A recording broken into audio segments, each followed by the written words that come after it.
નમસ્કાર દર્શક મિત્રો, i7 ન્યૂઝ ગુજરાતીની સાથે હું છું આપની સાથે પાયલ બામણી। તો જોઈએ આજના મહત્વના સમાચારમાં।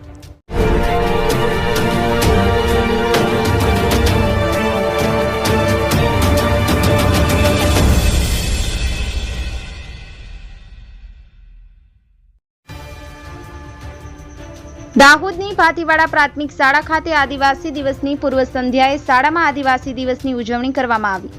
પ્રાપ્ત માહિતી અનુસાર 9મી ઓગસ્ટ એટલે કે વિશ્વ આદિવાસી દિવસ તરીકે યુનો દ્વારા ઘોષિત કરવામાં આવ્યું છે। ત્યારે દાહોદ જિલ્લા સહિત સમગ્ર ગુજરાતની દેશ દુનિયામાં 9મી ઓગસ્ટને આદિવાસી દિવસ તરીકે ઉજવવામાં આવે છે। ત્યારે આજરોજ ભાતીવાડા પ્રાથમિક શાળામાં આદિવાસી દિવસની ઉજવણી કરવામાં આવી હતી। આચાર્ય શ્રી કેસરબેન આર બિલવાડ તથા શાળાના શિક્ષક શ્રી ઉમેશકુમાર ડામોર અને તમામ સ્ટાફ મિત્ર દ્વારા આ કાર્યક્રમને સફળ બનાવ્યો હતો।